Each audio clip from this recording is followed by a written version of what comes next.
рӯзи душанбе 12 июн дастаи мунтахаби футболи Эрон дар варзишгоҳи озодии Теҳрон футболбозони Ӯзбекистонро бо ҳисоби 2-0 шикаст дода соҳиби роҳхати ҷоми ҷаҳонии футбол шуд, ки соли 2018 дар Русия барпо мешавад.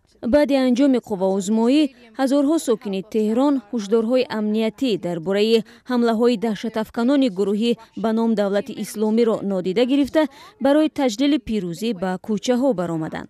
президенти Эрон Ҳасани Рӯҳонӣ тавассути шабакаи иҷтимоии Твиттер иброз дошт, ки аз пирӯзии дастаи Эрон ифтихор дорад.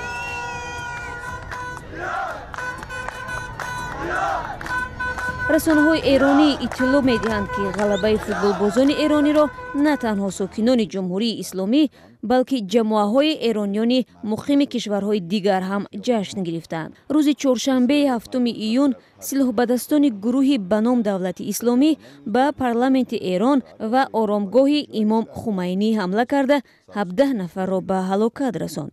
баъди нашри даъвати даҳшатафканони ин гурӯҳ ба ҳамлаҳои бештар, рӯзи якшанбе мақомоти амниятии Эрон чораҳои иловагӣ қабул карданд. Эрон қаҳрамони се каратаи футболи Осиё буда аввалин дастаи ин қора аст, ки барои ширкат дар ҷоми ҷаҳонии футбол роҳхат гирифтааст.